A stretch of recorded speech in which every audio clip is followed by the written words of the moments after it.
नमस्कार दोस्तों, study with मांग में आपका स्वागत है। यूपी पीसीएस 2024 को मुश्किल से 11-12 दिन और रह गए हैं। तो एग्ज़ाम मुझे लगता है कि 17 मार्च को ही होगा, तो आप पढ़ते रहिए और टाइम इधर उधर वेस्ट मत कीजिए। ठीक है, तो अब आज हम लोग देखेंगे, एक फास्ट रिवीजन करेंगे फॉरेस्ट रिपोर्ट 2021 की और एसडीजी गोल की। देखिए, ये दोनों टॉपिक बहुत ही इंपॉर्टेंट है। 2 से 3 क्वेश्चन यहाँ से जरूर आएंगे, तो एक बार देख के जाइएगा, पढ़ के जाइएगा। ठीक है, तो हम लोग स्टार्ट करते हैं। देखिए, स्टेट फॉरेस्ट रिपोर्ट जो होती है वो forest survey of India release करता है। ये हर 2 साल में आती है, तो 2021 में आई है, उसके बाद नहीं आई है। ठीक है, तो अब इसमें रिपोर्ट में क्या था, तो टोटल फॉरेस्ट कवर जो इंक्रीज हुआ था 2019 से 21 में 1540 square kilometre forest cover increase हुआ है। और फॉरेस्ट कवर अभी हो गया है 21.71, 21.71% हो गया है। इसके पहले 21.67 था, मार्जिनली इंक्रीज हुआ है। टोटल ट्री कवर है जो 2.91% है। और ट्री कवर भी इंक्रीज हुआ है कितना, 721 स्क्वायर किलोमीटर से।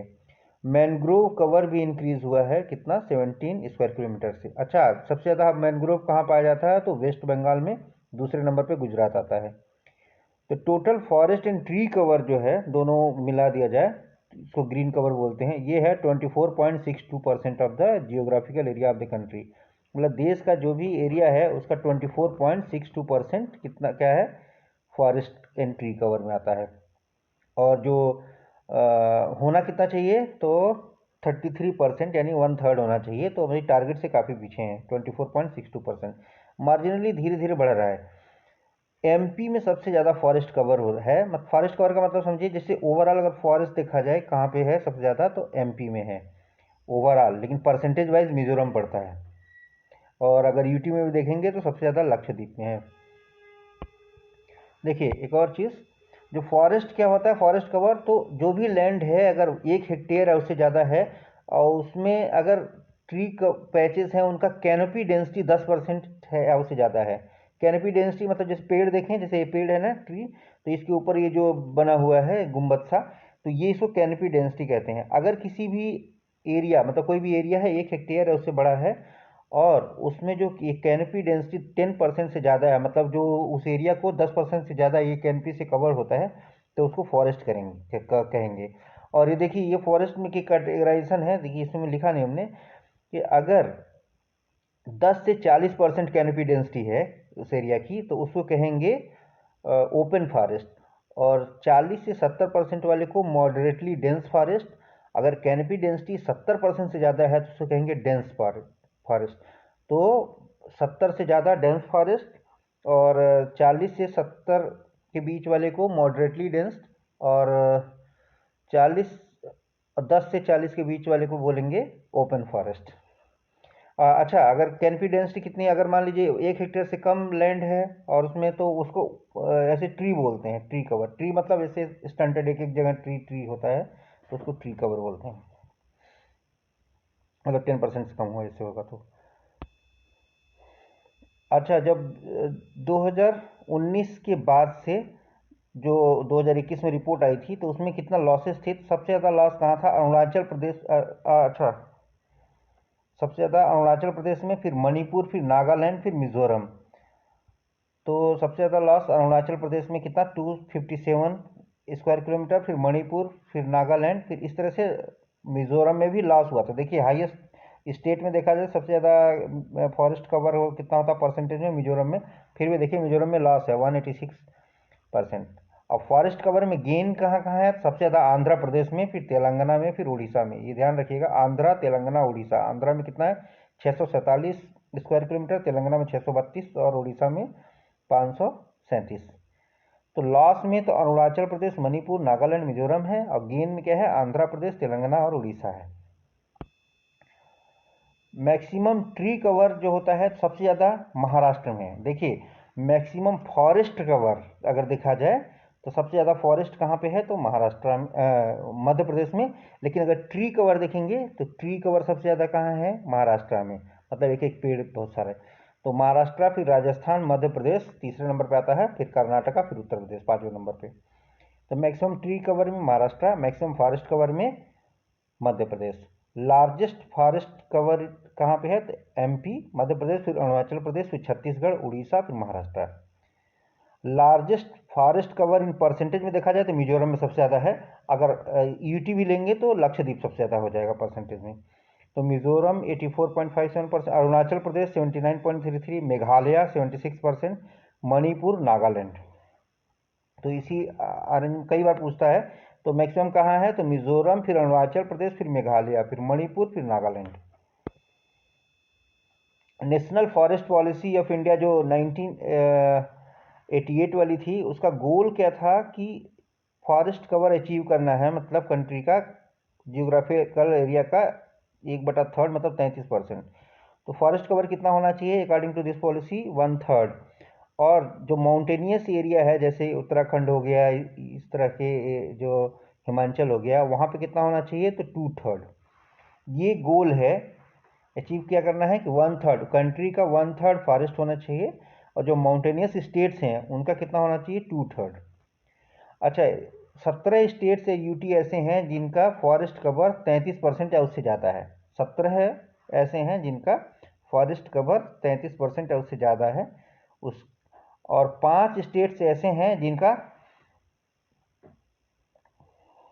एबव 30% जियोग्राफिकल एरिया है, और 5 स्टेट ऐसे हैं जिनका 75% से ज़्यादा है। ये 33 गलत लिख दिया। 5 states and UT have above 75% of their geographical area under forest cover.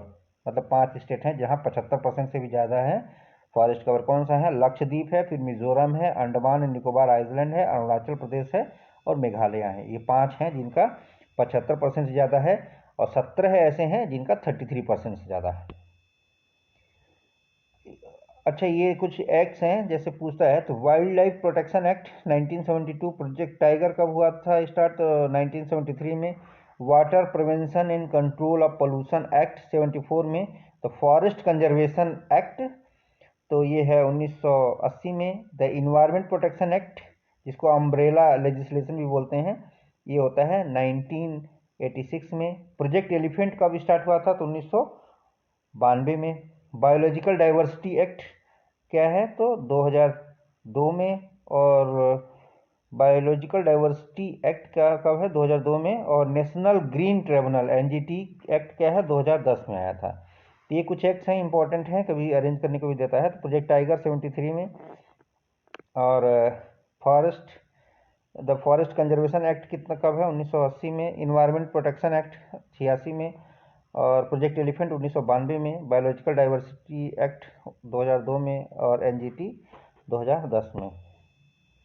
ये देखिए SDG गोल हैं, तो ये SDG गोल है ना, इसको अचीव करना है 2030 तक, और इसमें 17 गोल हैं और 169 टारगेट्स इंडिकेटर्स हैं। तो 169 टारगेट्स हैं और 17 गोल्स हैं, और ये कुछ 17 इस तरह से हैं। तो पहला है नो पॉवर्टी, मतलब कोई भूखमरी नहीं होनी चाहिए, और 0 हंगर, नो पॉवर्टी, कोई गरीबी नहीं होनी चाहिए, पहला गरीबी नहीं होनी चाहिए, दूसरे भूखमरी नहीं, तीसरा गुड हेल्थ एंड वेलबींग। तो मतलब देखिए, जैसे कि गरीबी नहीं होगी तो भूखमरी नहीं होगी, तो फिर सब लोग स्वस्थ होंगे, ऐसे करके याद रख सकते हैं थर्ड वाला। और सभी लोग स्वस्थ रहेंगे, फिर पढ़ाई लिखाई करेंगे तो क्वालिटी एजुकेशन, अच्छा एजुकेशन होगा। अच्छा एजुकेशन होगा, पढ़े लिखे लोग होंगे तो जेंडर इक्वलिटी होगी। और फिर छठा क्या है? Clean water and sanitation. पूछता है कि कौन से वाले में क्या है, तो ध्यान रखना थोड़ा सा। और सॉरी, एक मिनट, हाँ। फिर सातवां क्या है? Affordable and clean energy. Affordable energy मतलब जो होना चाहिए, अफोर्डेबल होना चाहिए और क्लीन भी होना चाहिए, जैसे सोलर है और ग्रीन एनर्जी है। आठवां है कि decent work and economic growth. नौवां इंडस्ट्री इनोवेशन एंड इंफ्रास्ट्रक्चर। 10वां है रिड्यूस इनइक्वेलिटी।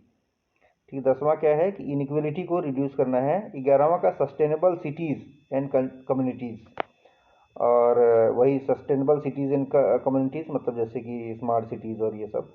और 12वां क्या है? रिस्पॉन्सिबल कंजम्पशन एंड प्रोडक्शन, मतलब जो माइंडफुल कंजम्पशन होना चाहिए इसे, और प्रोडक्शन होना चाहिए। ठीक है, सस्टेनेबल यूज ऑफ रिसोर्सेज होना चाहिए। 13वां क्या है? Climate action. 14वां क्या है? Life below water. 15वां है लाइफ ऑन लैंड। इसको ध्यान रख सकते हैं। पहला तो 13वां क्या है? क्लाइमेट एक्शन, क्लाइमेट पे जो एक्शन लेंगे। 13वां फिर 14वां बिलो वाटर, 15वां ऑन द लैंड, और 16वां क्या है, peace justice and strong institution. और 17वां क्या है, पार्टनरशिप फॉर द गोल्स। तो ये कुछ याद कर लीजिएगा, कुछ उसमें मैचिंग में आता है। और कभी कभी ऐसे ही पूछ देता है, जैसे एक बार पूछा था कि क्लीन वाटर एंड सैनिटेशन कौन सा वाला गोल है, तो 6 है। तो इस तरह से पूछता है, और पिछले बार ही पूछा था कई, इसमें से तो याद रखना पड़ेगा आपको थोड़ा। एक बार ट्रिक विक बना लीजिए अपने हिसाब से। एक और चीज़, अपनी ट्रिक अपनी काम आती है, किसी और की ट्रिक वो अपने हिसाब से बनाता है। तो आप एक ट्रिक बना लीजिए अपने हिसाब से देख के। जैसे गरीबी नहीं होगी, पहला गरीबी नहीं होगी तो भूखमरी नहीं होगी, सभी लोग स्वस्थ होंगे, तो ऐसे ऐसे याद कर सकते हैं। स्वस्थ होंगे तो क्वालिटी एजुकेशन होगी, जब क्वालिटी एजुकेशन होगी, सभी लोग अच्छे से पढ़े लिखे होंगे तो सम्मान करेंगे हर जेंडर का, जेंडर इक्वलिटी होगी। और छठवां है क्लीन वाटर एंड सैनिटेशन। इस तरह से याद कर सकते हैं, ठीक है। और फिर पीछे से याद कर लीजिए, 13वां क्या है कि क्लाइमेट एक्शन है, फिर 14वां लाइफ बिलो वाटर है, फिर बिलो वाटर है, फिर ऑन द लैंड है, फिर छठवां 16वां क्या है, पीस जस्टिस। 16वां क्या है, peace justice and strong institution है। 17वां क्या है, पार्टनरशिप फॉर द गोल है। तो इस तरह से कुछ याद कर सकते हैं, ठीक है। अपना ट्रिक बना लीजिए एक बार को, तो देख के जरूर जाइएगा, पक्का आएगा। आप पेपर के बाद देखिएगा जरूर, 2-3 क्वेश्चन इसमें रहेंगे, ठीक है। थैंक यू दोस्तों, थैंक यू सो मच।